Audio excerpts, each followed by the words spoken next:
बोलिए राधा कृष्ण, बोलिए राधा कृष्ण भगवान की जय। श्रीमद् भागवत महापुराण की जय। सद्गुरु व्यास जी महाराज की जय।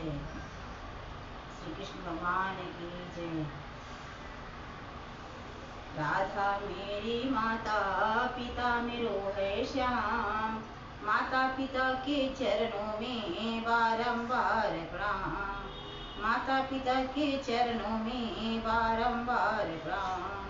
सब द्वारन को छोड़ कर आयो तिहारे द्वार, हे सुभान की लाडली जर मेरी ओर निहार, हे जनक की दुलारी जर मेरी ओर निहार। लखन श्री रामचंद्र की जय, पवन सुत हनुमान की जय। भक्ति भक्त भगवंत गुरु चतुर नाम वपुए, इनके चरण वंदन किए नासत विघ्न अनेक। लखन श्री रामचंद्र की जय, पवन सुत हनुमान की जय।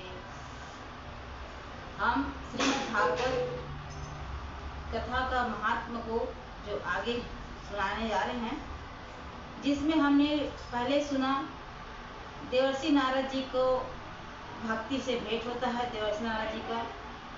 फिर दूसरे अध्याय में, महात्म्य के दूसरे अध्याय में हमने सुना भक्ति का दुख दूर करने के लिए नारद जी परिश्रम करते हैं। और तीसरे अध्याय में, महात्म्य के तीसरे अध्याय में भक्ति के कष्ट की निवृत्ति नारद जी के द्वारा होता है।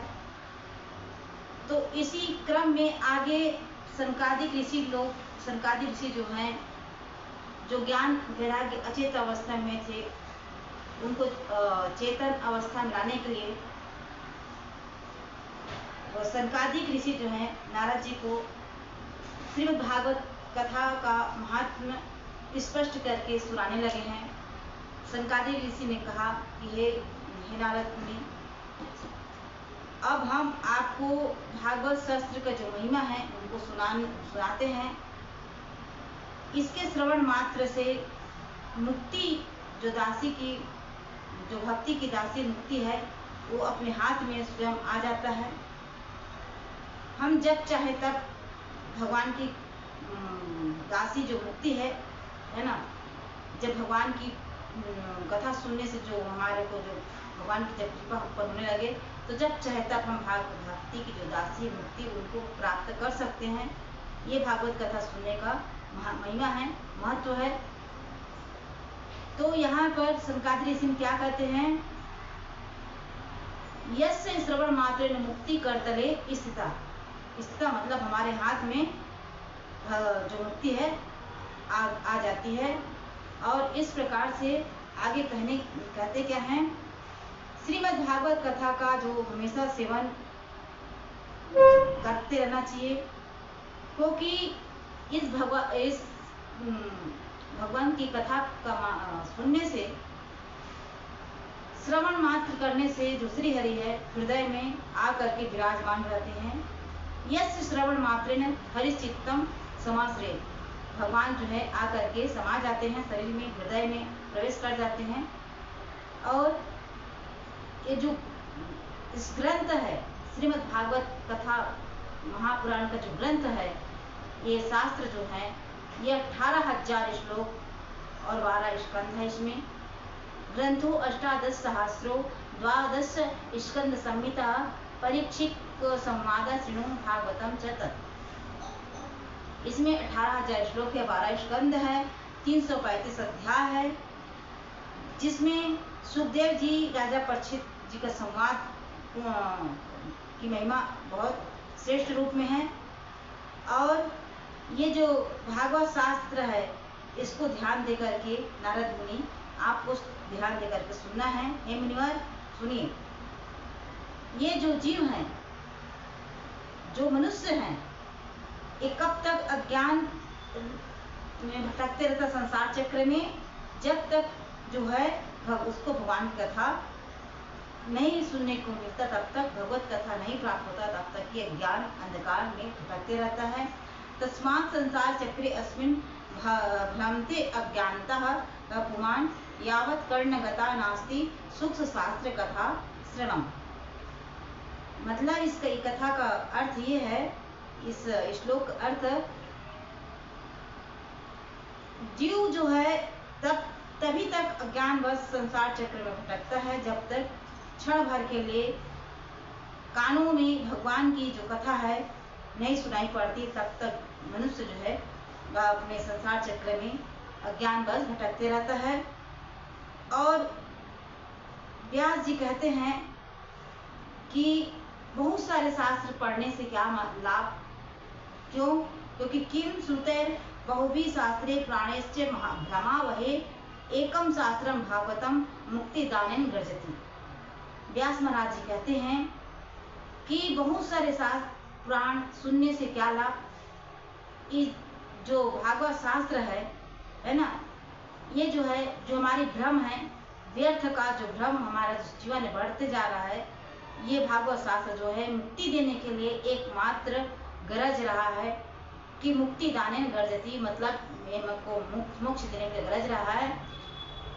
जिस घर में, व्यास महाराज कहते हैं, कथा भागवतस्यापि नित्यं भवति यद गृहे तद गृहं तत् तीर्थ रूपम ही वस्ताम पाप नाशनम।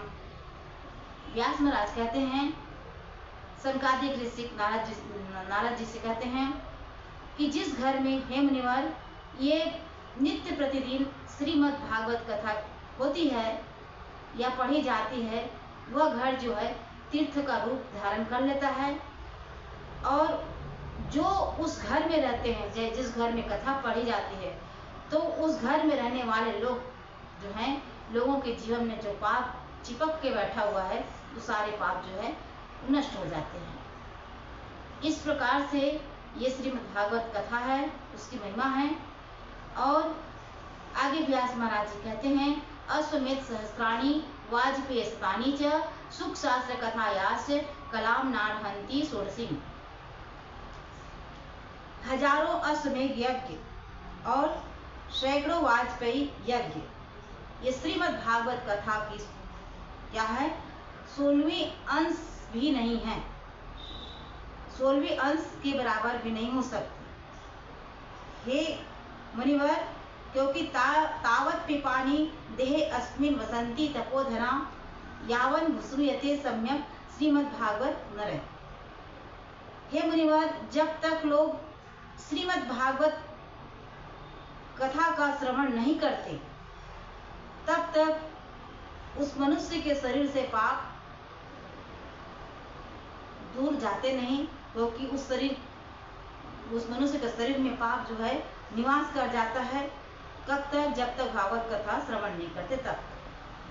और उसके बाद में न गंगा न गया काशी पुष्करम न प्रयागकम शोक शास्त्र कथा याच फले संतान नहीं। हे मुनिवर, फल की दृष्टि से ये जो श्रीमद् भागवत कथा है, इस कथा की जो बराबरी न गंगा, न गया, न काशी, न पुष्कर या प्रयाग, कोई तीर्थ भी नहीं कर सकता। अब बताओ, जो गंगा में दर्शन करने से पाप नष्ट हो जाता है, दर्शन और पान करने से, जिस गंगा का नाम लेने से हमारे शरीर के पाप नष्ट हो जाते हैं, वो गंगा भी कहते हैं इस कथा श्रीमद् भागवत कथा की जो है बराबरी नहीं कर सकता। अब बताओ, न गया, जिस गया में हमारे पितर पूर्वज जो हैं, है ना, जिस गया में हमारे पितर पूर्वज भी जा करके मुक्ति को प्राप्त होते हैं। और काशी तो स्वयं शिव की नगरी है। इस शिव की नगरी में भी पुष्कर को तो कहोगे ब्रह्मा जी का खुद क्षेत्र है। प्रयाग तो इलाहाबाद तीनों संगम, तीनों नदियां बह रही है। अब ऐसे तीर्थों में भी कहते हैं पाप तुरंत फल नहीं देती, पाप जो तुरंत नष्ट नहीं होती, वो जो है श्रीमद् भागवत कथा सुनने मात्र से ये पाप जो है नष्ट हो जाती है। ऐसी बराबरी कोई कर सकता है।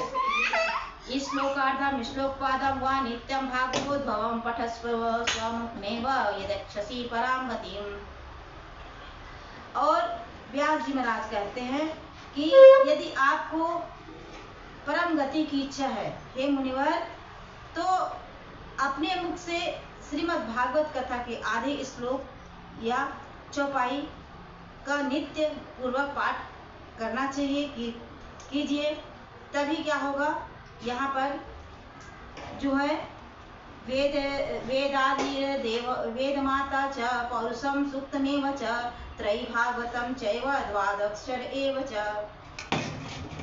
ओंकार, ओम शब्द से पूरी सृष्टि जो है, पूरा ब्रह्मांड जो समाया हुआ है। गायत्री माता जो वेदों की जननी है, और पुरुष सूक्त, इस पुरुष सूक्त में को जो भी एक लाइन भी पढ़ता है, और तीनों वेद ये क्या है, श्रीमद् भागवत है ना, श्रीमद् भागवत ओम नमो भगवते वासुदेवाय, ये मंत्र है। ये 12 मूर्ति वाले सूर्य भगवान स्वयं प्रयाग